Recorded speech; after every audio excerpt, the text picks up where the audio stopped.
Magandang umaga mga kabayan. Welcome pong muli sa ating panibagong update rito po sa South Luzon Expressway Toll Road 4. Dito po tayo magsisimula sa Pakids A sa may boundary ng Calamba, Laguna at Santo Tomas City, Batangas mga kabayan. Pasadahan natin yung bundok. So ito na po yung full details nitong project ng SLEX TR4 mula Barangay Saimsim, Calamba, Laguna. Ito ay magtatapos sa Barangay Mayaw, Lucena City at may haba itong 66.74 kilometers at may pundo itong 58.42 billion pesos mga kabayan. Kasama na dyan yung package F mula Tayabas to Barangay Mayaw, Lucena City mga kabayan.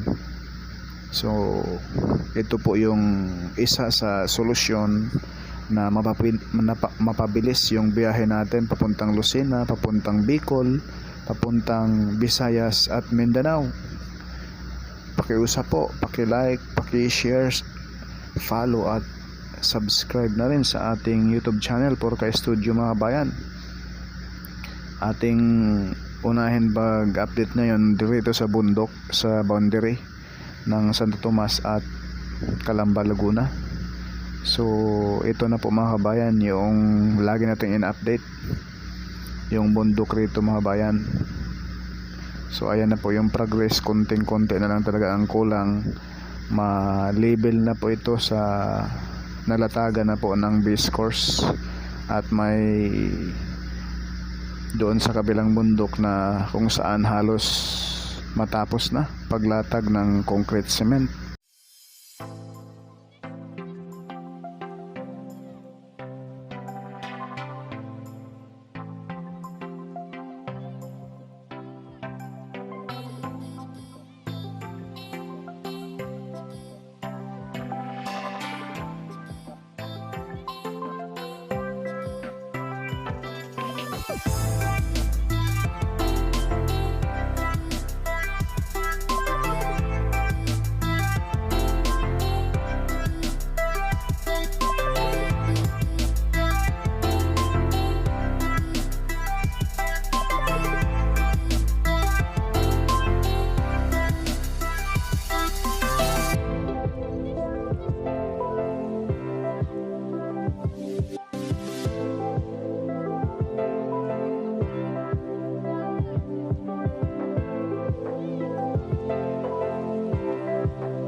Ito na po yung Barangay San Antonio mga kabayan, na kung saan dito sa portion na ito ay next update natin yung lupa natin na tambak rito ay posible na malabel na po dyan sa concrete box culvert na kanilang tapos na, no? Ayan po yung concrete box culvert sa harapan natin mga kabayan. So ito na lamang po yung medyo tatambakan, pero asahan natin next month ito ay malibel na po yung lupa dyan natin natambak nila dito sa portion ng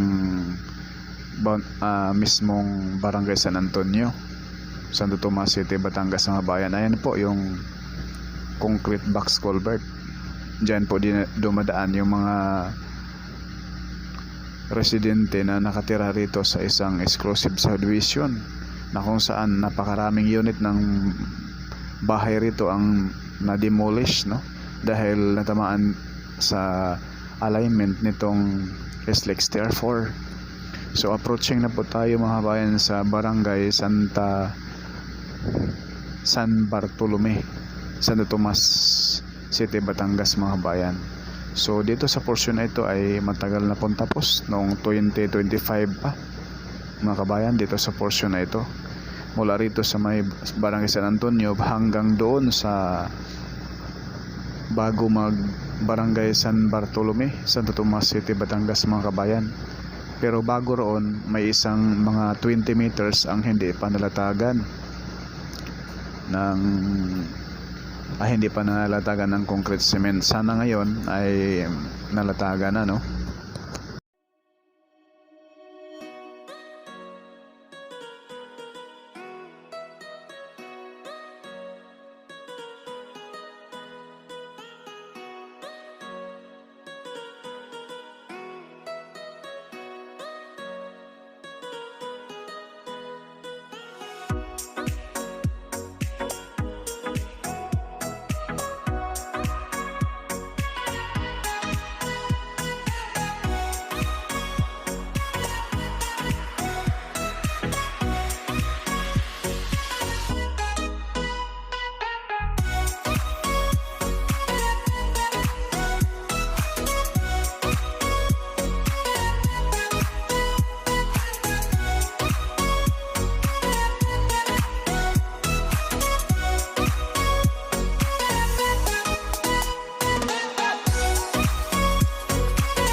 So ito na po mga kabayan, yung Barangay San Bartolome, Santo Tomas City, Batangas. Ayan na po, alayin na po yung lupa rito.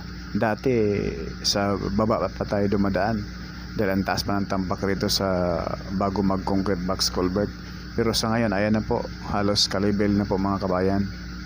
So yun po yung napakalaking good news. At abang-abangan po ninyo yung ating update rito sa portion na ito. Baka sa sunod nating update ay itong portion na ito ay malatagan na rin ng concrete cement. Ayan po sa unahan, last update natin ay isang lane pa lang nalatag dyan mga kabayan. So sa ngayon ay halos 4 na lane na ang nailatag. So ang kulang dito na lamang po sa gitna, bali 2 lane pa lang tong kulang mga kabayan, kung saan dito tayo dumadaan ngayon sa pinakagitna nitong expressway. Tayo ay approaching sa Barangay San Miguel, Santo Tomas City, Batangas mga kabayan.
Sumula rito sa San Vicente, Santo Tomas City, Batangas mga kabayan, lilipat tayo doon sa mismong Barangay Santa Veronica, San Pablo City, Laguna mga kabayan.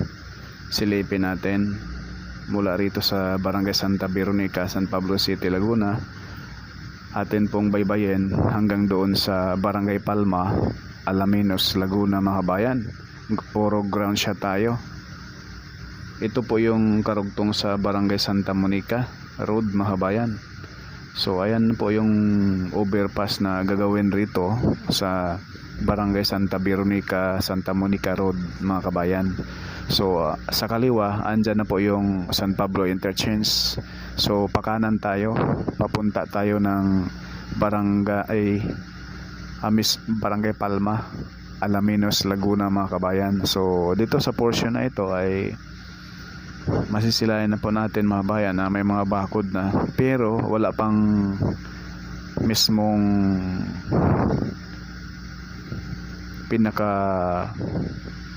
barrier sa both side mga bayan. At kita nyo naman yung gilid ay ang tataas na ng mga talahib dyan sa gilid nitong expressway.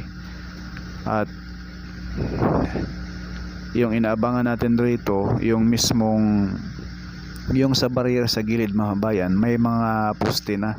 Kumbaga i-install na lang yan mga bayan, roska lang naman yan. Ang pinaka natin inaabangan yung pinaka barrier sa pinakagitna nitong expressway. Hanggang ngayon ay wala pa rin nailatag. Baka ilagay lang mga bayan, ilatag na lang siguro nila kung malapit na po mag-open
dito sa portion ng barangay San Miguel, Alaminos, Laguna mga kabayan. Ayan na po, kompleto na po rito.